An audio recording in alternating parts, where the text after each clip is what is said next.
কার্তিক স্বামী মন্দিরের আমরা কাছাকাছি চলে এসেছি। দাঁড়ান, आपके साथ एक तस्वीर ले ওকে বস, তুলে দেবে।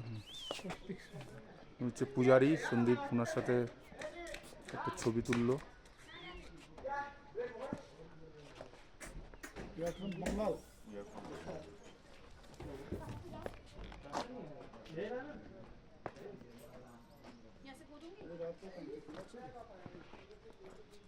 এখান থেকে হাঁটা সিঁড়ি আছে। কতগুলো সিঁড়ি আছে জিজ্ঞেস করতে সন্দীপ।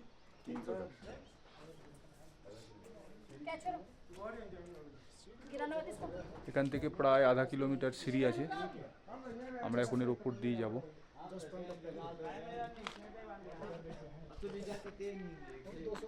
আমরা মোটামুটি 3 কিলোমিটার ট্রেক করে এলাম। 3 কিলোমিটার না হলেও 2.5 কিলোমিটার তো হবেই।